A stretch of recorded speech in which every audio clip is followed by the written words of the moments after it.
ወዶችዬ የምወዳችሁ እንዴት አላችሁልን በቆንጅዬ ፊልም መተናል ፊልሙ እንደምትወዱት እርግጠኛ ነኝ ላይክ እና ሰብስክራይብ ማድረግ እንዳይረሳ ይበልጥኛል ለማበረታታት ደግሞ ቪዲዮዎቻችንን በቪፒኤን ማየት ነው ወደ ቪዲዮ ፊልማችን ሲጀምር አንድ ህፃን ልጅ ሁለት ልጆች መተው ሊደበድቡት እየሞከሩ ነበር ልጁ በጣም ፈርቷል በዚህ ጊዜ ቆፍጠኛ ያሽሽ ትመጣና ለሱ ታግዝለታለች ብላም ከነሱ ጋር ተደባድባ ነበር ነገር ግን አንድ ወንድ ድንጋይ ያነሳና ይፈነክታታል እንደዛ ቢፈነክታትም ልጆቹን ማባረር ይችላል ነበር ታዲያ ከተደበደበው ልጅ ጋርም ቁጭ ብላ ውሻ ነበር ታዲያ ያንን ውሻ እየተንከባከቡ ሁሉ ጊዜ ደስተኛ እንዲሆን ለልጁ ያማከረችው ነበር ለውሻውም ያወጣችለት ስም ዋይት ወይም ነጭ ብላ ነበር ከቀናቶች በኋላ ያ ልጅ ከናቱ ጋር ወደ አሜሪካ መሄድ ነበረበት በዚህም ለመጨረሻ ጊዜ ማየት የፈለገው ያቺ ያዳነችውን ልጅ ነበር ሁሌ በዛ ሰዓት እየሮጠች ውሻውን ለመንከባከብ እንደምትሄድ ስለሚያቅ እናቱ ልትወስደው የገባ መኪና ውስጥ ከጀርባ እሷ እስክትመጣ እየተከታተለ ነበር በመጣችበት ጊዜ ግን ፎቶ አንስቷታል ታዲያ ውሻውን ራሱ ስለወደደው ይዞት ሄዶ ነበር ብዙ አመታቶችም ያልፋሉ አሁን ያቺ ጎበዝ ቆፍጣናዋ ሴት ኤንሜይ ትባል ነበር ሃይ ስኩል ተማሪ ናት ወደ ትምህርት ቤት ለመሄድ እየተጣደፈች ነበር የወጣችው እናቷም የረሳችውን ምሳዋን ከላይ ነበር ወደ ታች ወረወረችላት ከዛ ከወጣች በኋላ ጁን የተባለ የልብ ጓደኛዋን ታገኘዋለች የልጅነት ጓደኛዋ ነው ከድሮ ጀምሮ የምታገለው ልክ እንዳሻንጉሊቷ የምታየው ጓደኛዋ ነበር ታዲያ ጁን ትምህርት ቤት ውስጥ በጣም ቆንጆ እንደሆነ የሚታመን ወንድ ስለነበረ ትምህርት ቤት ውስጥ ፖሪማ የምትባል ቆንጆዋ ልጅ ተወደው ነበር እሱ ግን ያናል ትኩረት አይሰጣትም ምክንያቱም ከልጅነት ጀምሮ አብራ ያደገችውን ኢንሜን ይወዳት ነበር ኢንሜም ከሁለት ጓደኞቿ ጋር ሆና አንድ ጓደኛዋ ከፍቅረኛዋ ጋር ስለተለያየች ስለሱ ርዕስ እያወሩ ነበር ታዲያ ወዲያው አንዷ ጓደኛዋ ያንን ርዕስ ተታው ወደ ሌላ እንዲዘዋወሩ በቅርቡ ትምህርት ቤት ውስጥ የሚገባ አዲስ ቆንጆ ልጅ እንዳለ መምህሮች ሲያወሩ ስለሰማች በቅርቡ እሱን እንደምታጠምደው ስትናገር ነበር ከዛ በወጡ ጊዜ ኢንሜ በጣም የምትወደውን ጁስ ሶስቱም ይዘው ነበር ጁን የወረወረው ኳስ ግን ልብሳቸው ላይ እንዲደፋ አድርጎ ነበር ጁንም ይቅርታ ከመጠየቅ ይልቅ ኳሱን ይዞ ነበር ከዛ ቦታ የሄደው ይሄ ነገር ኢንሜ በጣም ያናድዳታል በዚህም የተነሳ ታስፈራራው ጀመረ ስልኳንም በማውጣት የልጅነት ፎቶውን በማሳየት የልጅነት ፎቶ ላይ በጣም ወፍራም ስለነበረ ለተማሪዎቿ ሳይታ እንዲገለል እንደምታደርግ እየተናገረች ነበር እሱም በትግል ስልኩን ለመቀበል እየሞከረ ነበር በዚህ መሃል ትልቅ ጸብ ይነሳል እነሱ ሲደባደቡ ተማሪዎች ከበው እያዩአቸው ነበር የሷም ሁለተኛ ጓደኛዋ እዛ በመጣችበት ጊዜ ተማሪዎች እየከፈሉ ይሄንን ድብድብ ማየት እንደሚችሉ በመናገር የተለያዩ ምግቦችን ተቀበል ጀመረ ታዲያ እነሱ ግን ትምህርት ቤት ውስጥ ወደፊት ተጋብተው ባልና ሚስት እንደሚሆኑ ይወራባቸው ነበር ይሄን ወሬ ግን ሁለቱንም አያስደስታቸውም በመጨረሻም ግን ማንኛቸውም ማሸነፍ አልቻሉም ነበር ወዲያው እንደምትሸነፍ የተረዳችው የኢንሜ አንዷ ጓደኛዋ መምህር መጣ ብላ ተማሪዎች እንዲበተኑ ማድረግ ይችላል ነበር ከዛ በኋላ ግን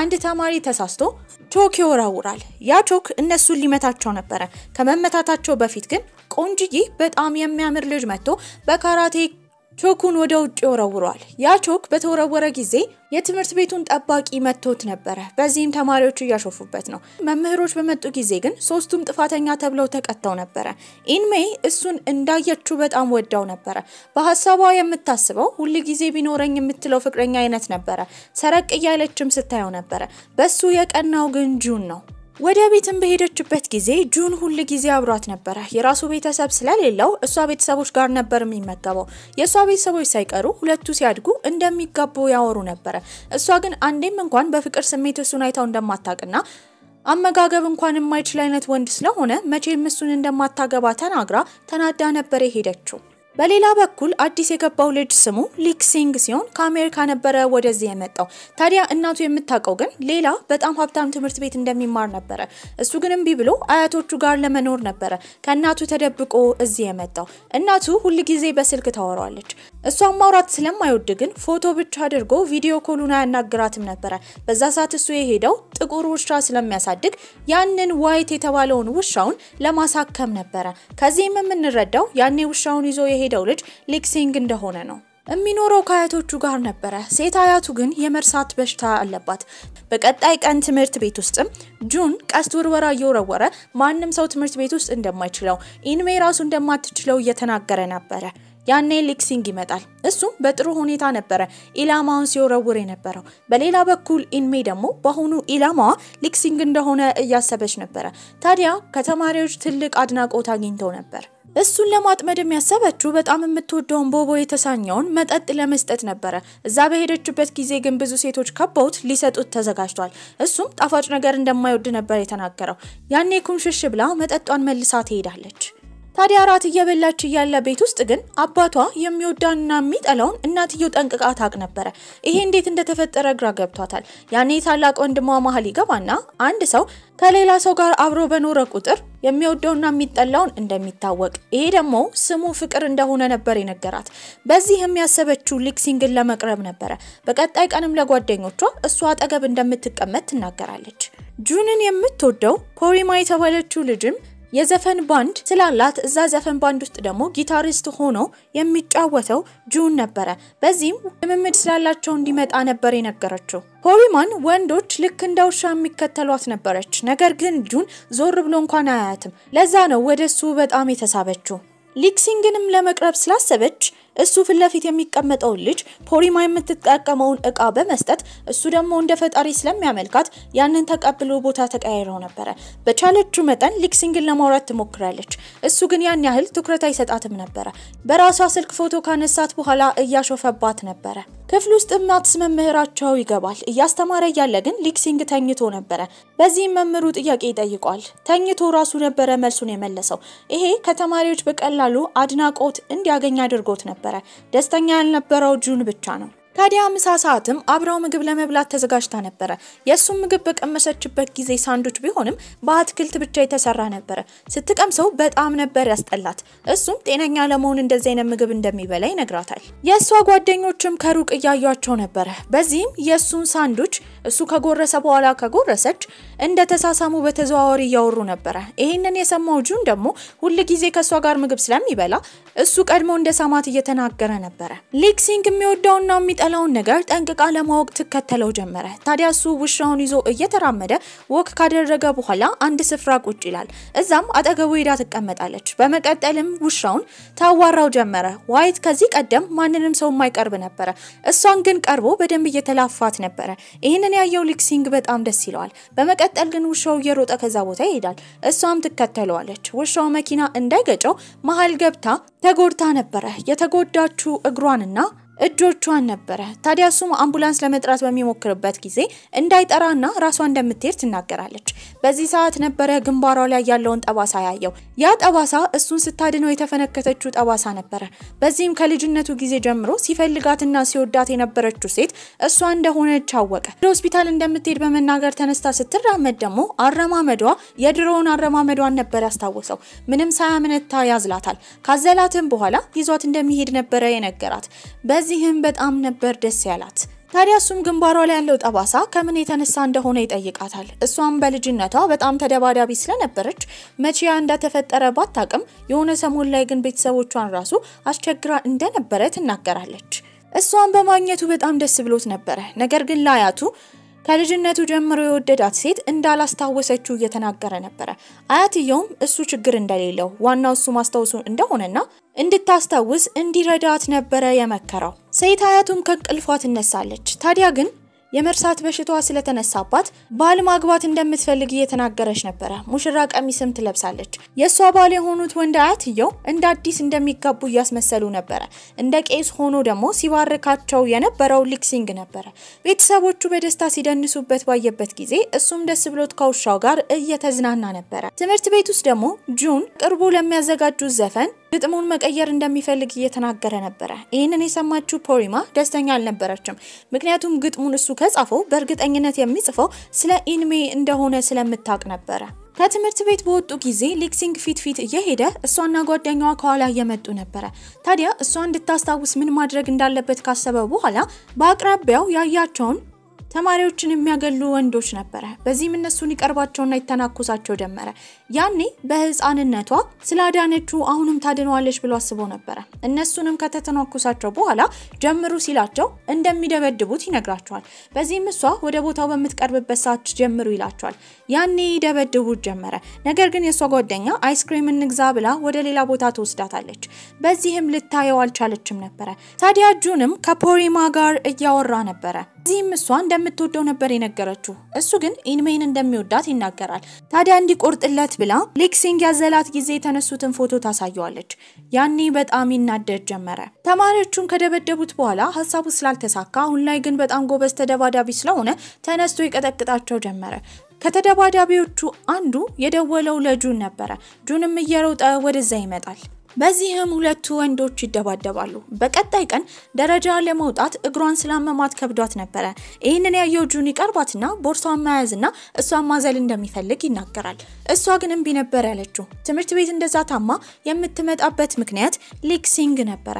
ይሄንን ያየው ጁን በጣም ይናደዳል። ታዲያ ሌክሲንግ እንዲያዝናት እምቢ እንደማትል አሁን በሱ ጊዜ ግን ለምን እምቢ እንዳለች ይጠይቃታል። በዚህም እሷ መኪና ሊገጫት ስለነበረ በዛ ጉዳት የተነሳ እንዳዘላትና ከዚህ በኋላ ደግሞ ያለ ምክንያት እንዳይጮህባት ጁንን ተናግራው ነበር የሄደችው። ሁለቱ ሲቀራረቡ እንደሚቀና መናገር ሁላ ከብዶት ነበር። ክፍልን በገቡ ጊዜ ሌክሲንግን ስትጠብቀው አልመጣም። ዛሬ ግን የፈተና ወረቀት የሚሰጥበት ቀን ነበር። ታዲያ ፈተናው በጣም አስፈላጊ ስለሆነ መምህሩ አንድ ሰው ያንን ወረቀት ለሌክሲንግ እንዲሰጠው ያዛል። በዚህ እጇን አውጥታ ፈቃደኛ እንደሆነች ትናገራለች። በመቀጠልም እሱ ቤት ትሄዳለች። ታዲያ ስታየው ግን ፊቱ በጣም ቆሳስሎ ነበር። በዚህም ወደ ውስጥ እንድትገባ ይጋብዛታል። ከገቡ በኋላ ግን ሴት አያቱ የመርሳት በሽታዋ ስለተነሳባት ማን እንደሆነ እየጠየቀች በተደጋጋሚ ሊጎዳት እንደመጣ ያወራሽ ነበር። ሌክሲንግም ሊያረጋጋት ቢሞክር አልቻለም ነበር። አያትየው ደግሞ መድኃኒት ለማምጣት ሩቅ ቦታ ሄደው ነበር። በዚህም ግራ የተጋባችው ኢንሜይ አንድ ሐሳብ ታመጣለች። ቪዲዮ ኮል ከደወለችላቸው በኋላ በታብሌቱ ፊቷን ሸፍና ሁለቱ እየጨፈሩ እንደሆነ አያትየው እንድታስብ ታደርጋታለች። ይሄንን ነገር ፒያኖ ሲጫወት የነበረው ሌክሲንግ ሲያይ በጣም ደስ ብሎት ነበር። ከድካም በኋላ አያትየው ትተኛለች። ታዲያ እነሱ ግን እዛ ያወሩ እየተጫወቱ ውሻውን ዋይትንም እያጠቡ ጥሩ ጊዜ አሳልፈው ነበር። አመሻሽ ላይ አያትየው ይመጣሉ። ታዲያ ሌክሲንግንም ሁሌ ሲፈልጋት የነበረችው ስለ ድሯቸው የረሳችው ሴት ኢንሜይ እንደሆነች አያትየው ይጠይቁታል። እሱም እሷ እንደሆነች ነበር የተናገረው። በዚህም እሷ የድሮውን ማስታወስ ካቃታት ከዚህ በኋላ ለወደፊት ልትረሳው የማትችለውን ጊዜ አብረው እንዲያሳልፉ ነበር የመከሩት። እሱም በዚህ ይስማማል። ከዛ ቀን ጀምሮ ይንከባከባት፣ የምትወደውን ሳንዱች ይሰጣት፣ በትምህርት ያስጠናት፣ እንዲሁም ከሷ ጋር በቻለው መጠን ጥሩ ጊዜ ያሳልፍ ነበር። ይሄ በተማሪዎች ዘንድ ሁላ እንዲወራባቸው አድርጎ ነበር። መቀራረባቸው ያላስደሰተው ጁንን ብቻ ነበር። አንድ ቀን ላይም እሷን ማናገር እንደሚፈልግ ይናገራል። በዚህም ይዟት የሄደው በቅርቡ ላላቸው ኮንሰርት ላይ አስተዋዋቂ የሆነችው ሴት ከፍቅረኛዋ ጋር ስለተጣላች በጣም ከብዷት እያለቀሰች ነበር። ታዲያ በዚህም እሷ መሪ እንድትሆንና ፌስቲቫሉን እንድታስተዋውቅ ይጠይቃታል። መጀመሪያ ላይ እምቢ ብላ ነበር። ፕሮግራሙ እንደሚበላሽ ስትረዳ ግን ተስማማለች።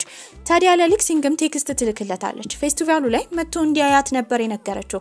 የፕሮግራሙ ሰዓትም እሷ መሪ ነበረች። በዚህም በቆንጆ ሁኔታ መድረኩን ተቆጣጥራ በደንብ ያስተዋወቀች ነበር። በሌላ በኩል ከጀርባ የነበረው ጁንን ፖሪማ ከሩቅ እያየችው ነው። ከሸሚዟ ቁልፎች ውስጥም ሁለተኛውን ቁልፍ በጥሳ ለሱ ለመስጠት ተዘጋጅታ ነበር። በኤዥያ ከተማ ውስጥ ይሄ ፍቅርን መግለጫ መንገድ ነበር። ነገር ግን እሱን በቀረበችው ቁጥርና ባናገረችው ቁጥር ኢንሜይን በተደጋጋሚ እንደሚወዳት፣ አንድ ቀን የሱን ፍቅር እንደምትመለከት፣ ታዲያ ግን እስካላየችው ድረስ ግን እሷን ከመውደድ ወደ ኋላ እንደማይል ተናግሮ ነበር።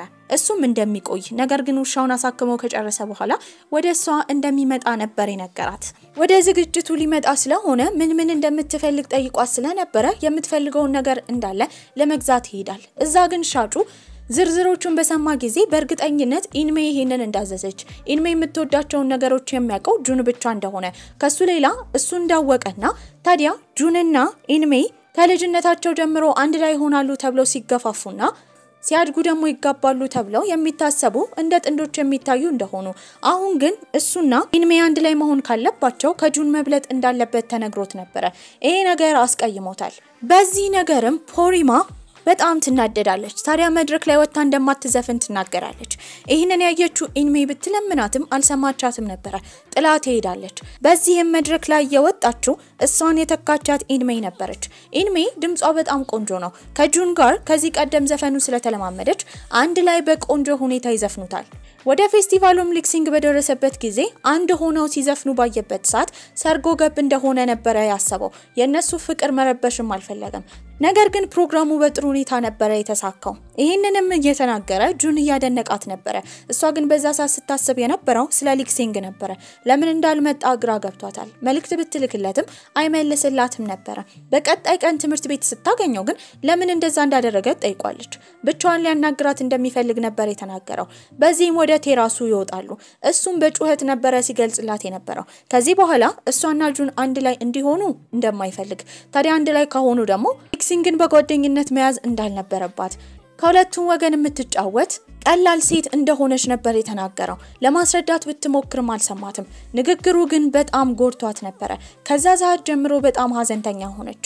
እነሱ ወደ ቴራስ እንደወጡ ያየው ነገር ግን ሲመለስ ሊክሲንግ ብቻ ስለነበረ ስለሷ የተጨነቀው ጁንም ቴራሱ ላይ ያፈላልጋት ጀመረ። በመጨረሻም ያገኛታል። ራሷን ልታጠፋ መስሎት ነበር። እሷ ግን ቤተሰቦቿ እስካሉ ድረስ ይሄንን የምታደርግ አይነት ጅል እንዳልሆነች ትናገራለች። ታዲያ እንደዛ የምትወደው ልጅ ስለሰደባት እንዳዘነች እየነገረችው ነበር። ሊክሲንግን ብታጣው እሱ እንዳለላት ይነግራታል። በዚህም ሚዝናኑ ጀመረ። አብረው ጌም ተጫውተው ጥሩ ጊዜ ያሳልፈው ነበር። ሊመሻሽ አካባቢም እሱ ቤት ነበሩ። በዚህም ከተጫወተች በኋላ ግን በጣም ይከፋት ጀመረ። ስቅስቅ ብላ ታለቅሳለች። ለምን እንደሰደባት እንዳላወቀች ካልወደዳት ለምን እስከዛሬ ሲንከባከባት እንደነበረ እየጠየቀች ነበር። በመሃል ግን ይደክማታል። እዛው ትተኛለች። ይሄንን ያየው ጁን ግን በጣም ከፍቶት ነበር። ታዲያ ከልጅነት ጀምሮ ሲንከባከባት እንደነበረ በጣምም እንደሚወዳትና ሊያጣት እንደማይፈልግ ለምን እሱን ልክ እንደ ሊክሲንግ እንዳልወደደችው እየጠየቃት ነበር። ታዲያ የሰማችው መስሎታል። በተደጋጋሚ ሲጠራት ግን እንደተኛች ማስመሰል ጀመረች። አይኗንም ከገለጠች በኋላ ያወራውን እንደሰማች ሲጠይቃት እንዳልሰማች ተናግራ ነበር የወጣችው። እሱም የተረዳው ነገሩን ሰምታ ላለመመለስ እንደፈለገች ነበር። እሷም ነገሩን ከሰማች በኋላ በወጣችበት ጊዜ በጣም ደንግጣ ነበር። ቤትም ገብታ ጁንን ወደው ይሆን ብላ እያሰበች የሱን ፎቶዎች እያየች ነበር። ነገር ግን ልክ የሊክሲንግን ፎቶ ስታይ ነበር ልቧ ሲመታ ነበር። ለረጅም ሰዓት ክፍሏ ስለነበረች ቤተሰቦቿ በጣም ተጨንቀው ነበር። ወንድሟም አንድ ሐሳብ ያመጣል። በጣም የምትወደውና ሁሌ ሲከፋት ክፋቷን የሚያስረሳት ምግብን ሊሰራላት ነበር ያሰበው። በሯ ጋር ሆኖ ይሰራላት ጀመረ። በዚህም በሩን ከፍታ ትወጣለች። ነገር ግን ያንን ምግብ ብትመገብም ሊያስደስታት አልቻለም ነበር። የምታስበው ስለ ሊክሲንግ ነው። ታዲያ ለእናቷም አንድ ጥያቄ ጠይቃታለች። ሊክሲንግ እንዳስከፋት ቀላል ብሎ እንደሰደባት እየተናገረች ነበር። እናትየው መልሳ የነገረቻት ምክንያቱም መረዳት እንዳለባት የኢንሜ እናትና አባት ከዚህ ቀደም አለመግባባት እንዳጋጠማቸው ነገር ግን የኢንሜ እናት ባልየውን በመጠየቁ አማካኝነት አሁን ደረጃ ላይ እንደደረሱና ሊክሲንግን መጠየቅ እንዳለባት ነበር የነገረቻት። በቀጣይ ቀን ክፍል ውስጥ ልታዋራው ስትል እንግሊዘኛ መምህራቸው ይገባል። መምህሩ በጣም ኮስታራ ነበር። ማንም ሰው ደፍሮ አያናግረውም። ኢንሜን ራሱ የፈተና ወረቀቱን ከሰጣት በኋላ በፈረንሳይኛ ቋንቋ ደደብ የማይገባት ብሎ እየተሳደበ ነበር። ማንም ተማሪ ፈረንሳይኛ ቋንቋ ስለማያውቅ ዝም ነበር ያለው። ከነሱ መሃል ግን ቋንቋውን የሚያውቀው ሊክሲንግ ነበር። በዚህም ተናዶ ይነሳና መምህሩ ተማሪዎችን እንዲህ ብሎ መስደብ እንደማይችል እየተናገረ ነበር። መምህሩን በቁጣ ማን እንደሆነ እሷ ምን እንደሆነች ይጠይቀዋል። በዚህም ለሱ በጣም ጠቃሚ ሴት ስለሆነች እሷን ከተናገረና ከተሳደበ እሱን እንደተሳደበ እንደሚቆጥር እየተናገረ ነበር። በዚህ ሰዓት ግን የሚያወሩትን ወሬ የሚሰሙ ተማሪዎች በሱ ቋንቋ መቻል ተገርመው ነበር። ጁን ደግሞ የሚያወሩትን ድምጽ እየቀዳ ነበር። በኋላ ወደ ቻይንኛ ለመቀየር ድምጹን አስቦ ነበር። ሊክሲንግን በቁጣ መምህሩን ከተናገረ በኋላ ከክፍል ወጣል። መምህሩም ተማሪ እንደዚህ አፋውጥቶ ስለተናገረው በጣም ተናዶ ነበር። ወደ ቢሮ ሲገባ ጠባቂ የነበረው ሰውዬ ምን ሆኖ እንደሆነ ይጠይቃል። ሲያወራ የነበረው ስለ ሊክሲንግ እንደሆነ ሲያቀም ከዚህ ቀደም ቾክ በተወረወረ ጊዜ ጭንቅላቱን የተመታው ጠባቂ መምህር ስለነበረ ሊክሲንግን ከትምህርት ቤት እንዲባረር ለማድረግ እንደሚረዳው እየነገረው ነበር። ሁለቱ መምህሮች ቀመር ይቀምራሉ። በዚህም ከዚህ ቀደም እሱና ጁን ሲደባደቡ የነበረው ቪዲዮ ስላለው እሱን አሳይቶ ከትምህርት ቤት እንዲባረር እንደሚያደርግ ይናገራል።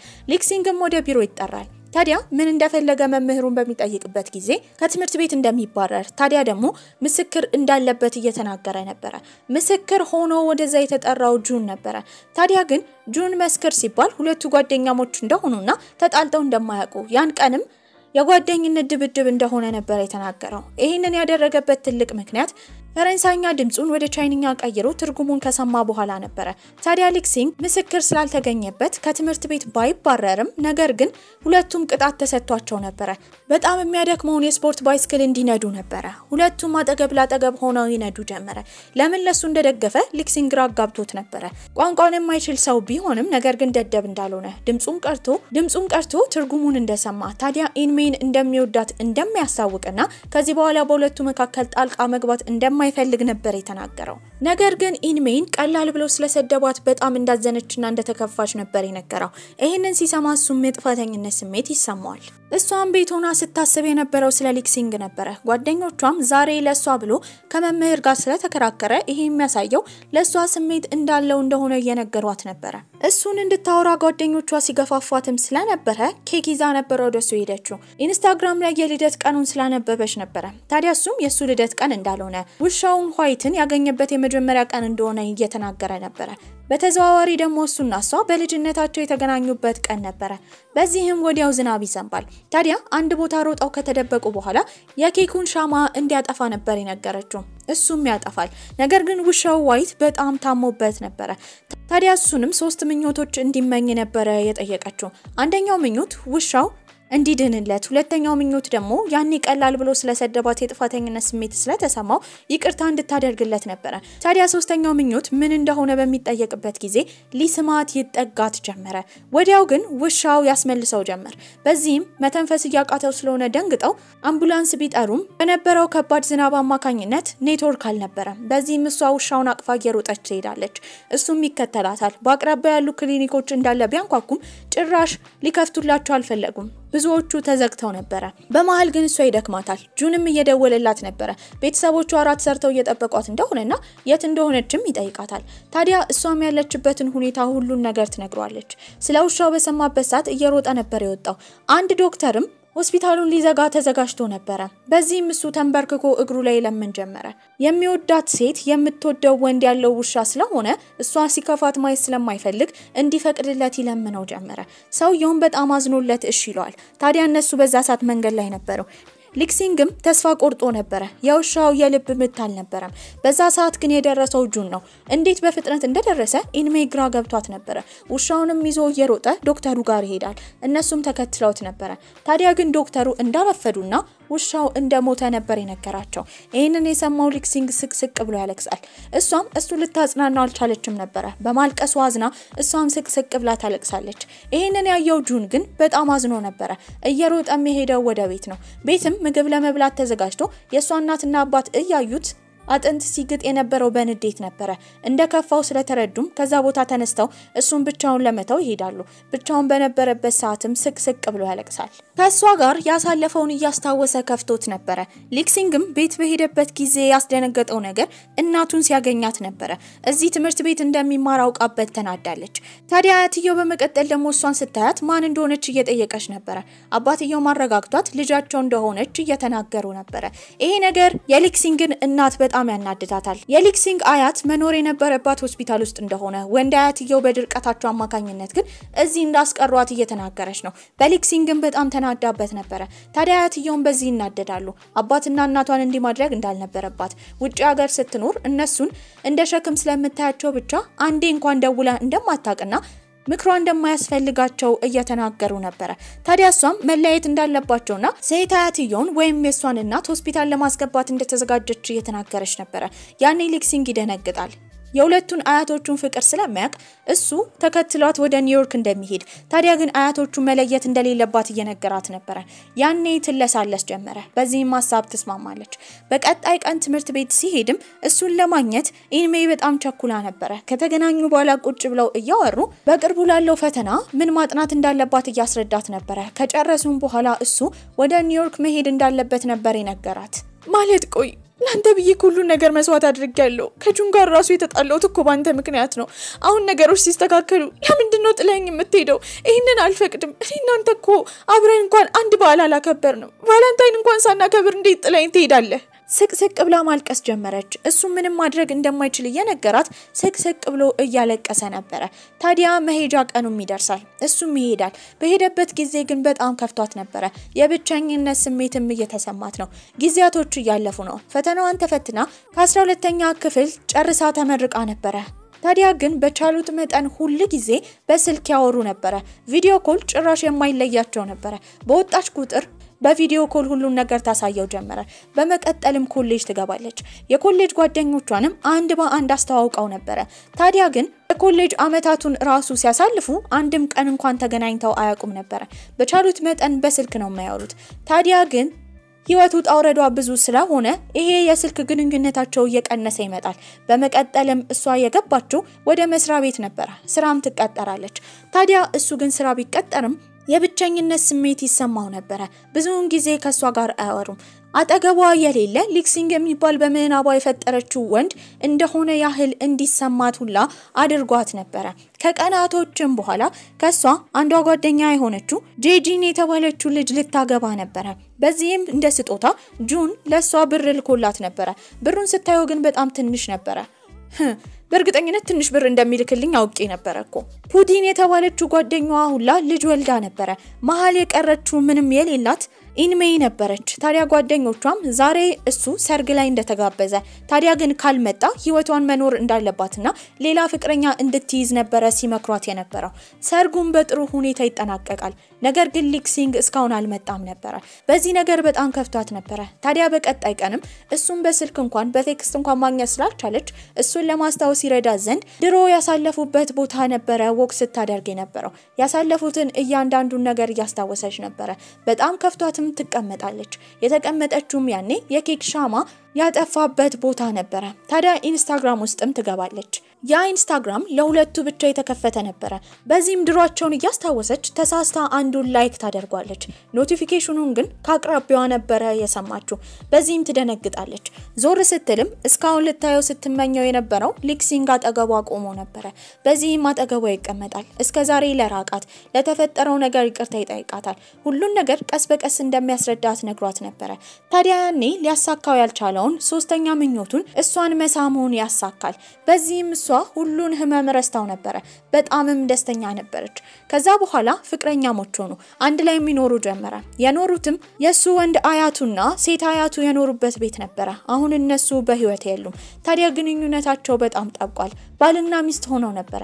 አብረው የሚያሳድጉትም የሞተው ውሻውን የሚመስል ጥቁር ቆንጆዬ ውሻ አምጥተው ነበር። ስሙንም ዋይት ብለውት ነበር። ያኔም የተገናኙት በውሻ አማካኝነት ነበር። አሁንም ውሻው ፍቅራቸውን አጠንክሮት ነበር። በዚህም ቆንጆ አስተላለቅ ፊልማችን እዚህ ላይ ያበቃል። ደህና ቆዩልኝ።